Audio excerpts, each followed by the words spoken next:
I'm Stella. I did a Zenith documentary about the Zenith project as a whole. I interviewed classmates and talked about my own process. And I have 10 minutes to present this, and the documentary is 8 minutes long, so I'm going to start with that and then present with what time I have left. Is that okay, Mr. Chairman? We've got time. I think you're going to be our last one today, so if you would like to talk first, you're welcome to. Cool. That means good. All right, Zenith, the ultimate freestyle presentation. So my idea, we had to fill out the pitch. My idea was basically to make a documentary highlighting the Zenith process as a whole, which would involve me interviewing other classmates about their project, as well as highlighting my own process in making the documentary about other processes. So very meta stuff. These are some of my inspirations. I like kind of meta film. So this is one of my favorite movies, and that is a documentary that I really like.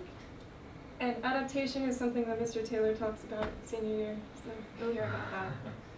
And I also made my junior narrative film with Carly, which is about someone who made a short film. So, yeah. Pre-production. I began by researching the different documentary types. Since my documentary is kind of like an unconventional subject matter, I had to learn about the 6 forms of documentary and try to pinpoint which ones I wanted to focus on. This one is wrong. I tried to highlight which ones I thought it was, and it is reflexive with aspects of the other one, but I did not update that. So these are documentaries. This is a list that I put together. I only watched one of these due to lack of time, but I still want to watch the other ones. But they're different forms of documentaries. And interviews. The next thing I did was write my interview questions, and those are them. And then I asked people to be interviewed. These are some text messages and some emails, and then my ultimate list of interviewees that didn't end up being the final list, but yeah. Production. These are my interviewees. They're here. Yay. That's also me. Bro, this is so meta. For real. Alright, this is some B-roll that I got. I went around to different classrooms and set up my camera over people's shoulders and fully invaded their personal space. So that was fun. And then post-production, this is me editing, and that's me editing me. Oh. Yeah, well, and then here's my documentary.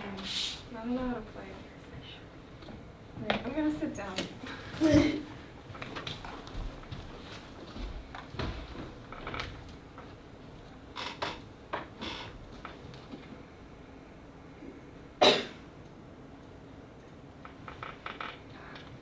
Hi, I'm Stella, and I'm a film student at Freestyle. And my Zenith is a documentary documenting everyone else's Zenith project as well as my own process and sort of the project as a whole.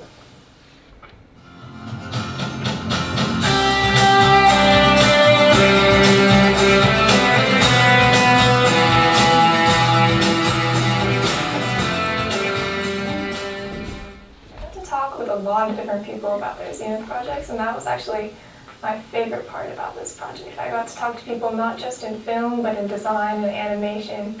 And I got to hear about a lot of different cool projects, and I had an excuse to stare over people's shoulders and stick my camera all on their computers and everything like that. My name is Sarah. I am a film student. Jacob, and I film. My freestyle is film. Yes, I am Megan Halsey, and my freestyle elective is film. My name is Autumn, and I'm a film student. My name is Mary Sanders, and I'm in design. So I'm doing a screenplay, and it's currently in the process of falling apart. It's a mockumentary about a group of ghost hunters trying to find a ghost in their house. But the ghost has also found the camera and is stealing it to make his own interviews. a parody of infomercials where a crazy man tries to sell a lifestyle brand. Well, so I took inspiration from our last project, which was the movie poster design. And so I wanted to develop that idea and kind of visualize the movie itself more. So I'm doing textile illustrations. I am writing a mockumentary because I am a first-year senior, and apparently documentaries and mockumentaries were a unit, and I'm really sad that I missed it, so I decided to do my Zenith on it. So my Zenith project is a full-length screenplay about a group of teenagers at a Halloween party who get together to cover up a death that happened at that Halloween party. An accidental death. No one was murdered. Contrary to popular belief, no one was murdered. Issues with my project so far. My project heavily relies on me meeting deadlines because the content is me doing the project.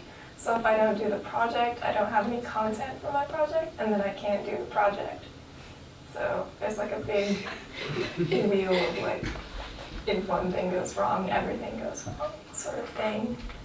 But it's also good because I can hold myself accountable, so that's good. Yeah, it's also bad. Well, I'm about 2 weeks behind on my deadlines. Which is about half, I guess, like half the project. On paper, I'm behind like 2 weeks, but I think I've been able to like bring myself out of this hole because I'm really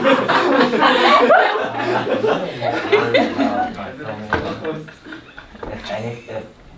If anything goes wrong there, if I forget to bring camera or battery or waste my time or someone dies, you know. Yeah. No! No, I would not say that I am on schedule. I think it's going. It's going. I'm really behind, but I think with a couple of all-nighters and a lot of coffee, it'll be on time. I think the biggest thing I was worried about, which was filming, is already out of the way, and editing. I hate editing, so if that's already out of the way, so now I just need to finish my screenplay. I definitely think I have a lot to do with the time I have left, but I do like, I'm happy with the progress I've made so far, but yes, I do still think I have a lot to do. Things I'm worried about moving forward. I have to finish editing. It's due like tomorrow. But I can do it. I got it. I wish that it wasn't going on at the same time as the senior narrative and the English humor unit and all of digital media and the everything else and the all of it. That would be nice. I think also, I feel like a lot of times when you set your schedule, like, you know, they talk about the whole point of it, like setting your schedule so that you can't go back and change it later. But like, you almost don't fully know what you're getting into when you first set it up. Like, I was like, oh, I'm gonna write like 20 pages a week. This is a reasonable amount. It is not. I feel like, I mean, yes, I would make it a little bit longer, but I think the whole point is that it's supposed to be just like a finite amount of time, and it's just like, see what you can do. But it's really hard.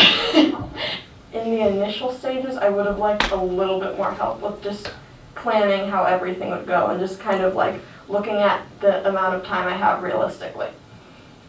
If I could do this project again, I don't know if I would do it about this subject. Like, I think it's interesting, but I'm kind of bored with or overwhelmed with my project, and since my project is about my project, I'm like, but yeah. So I do really like writing. The main reason I chose film was because it had the most potential for writing and the least amount of drawing involved in it. And then we got to the screenwriting part and I was like, yes, I love this. This is my passion. I love words. I really like absurdist style humor where it's like kind of normal until like at the end where it kind of recontextualizes the whole thing. There's also a really great sketch by Alan Resnick, which is like very heavily inspiring this one. where it tries to sell a lifestyle brand of like an AI, but it also goes off the road and like the end. And I just really like that weird style of branching reality and fantasy together. So I picked this because I really enjoyed writing my screenplay for my senior narrative. Not much like of the filming aspect of it, but I really liked writing. And so I was like, oh, why not write a full-length screenplay? Well, I am a very big movie enjoyer, believe it or not, but I'm not in film, so I wanted to do something that could combine my interests in a way. So my favorite part of the film process is post-production or editing, and that's also one of my favorite parts about documentary, and partially why I wanted to further explore documentary making in the Zenith project. I think with narrative film, you sort of have a plan going into editing, like you follow your story structure, you edit it together. With documentary, you get your footage and then you figure out sort of how it goes together in post, or at least that's how I do it. And it's sort of fun to like see what you can get, improvise, and sort of figure it out as you go, which is also hard, because if you leave it to the last minute, then it's like you're rushed for time and you realize that you don't really have a plan. But it's still fun.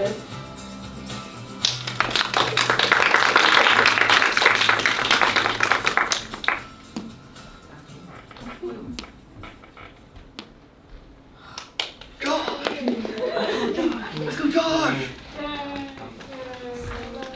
Is that the last slide? Yeah. Okay, questions for Stella? Megan, When did you finish editing? last night. Okay. Sorry. What were you looking at when you had to record yourself? I have a stack of textbooks on my desk. I was looking at that. Did they have a face on it? No. You should have just looked at Steve. Steve was behind me. I was going to touch Steve in front of you. Yeah. he had to be in the shot. Yeah. Oh, she was in the shot. I didn't see that. Did you notice any main difference as to like how film students versus like other electives approach the Zenith? I think, film, I feel like with the other electives, everyone had a very clear, like, plan for what they were doing. Like, I think with film, everyone had plans too, but film, I think, required more improvising from people. Like with design, I talked to Mary. She had this plan. She was going to create, like, 3 scenes made of fabric, and that's what she did. And I talked to Letizia in animation. She was like, I'm going to make an animatic, and then she made an animatic. And I think with film, because there's pre-production, production, post-production, there's just like a lot of stuff going on. Yeah. So, like we all did great, but it's yeah. Yeah.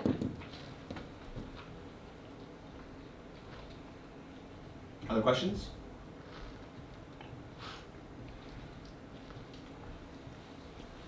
Okay, thanks, Stella.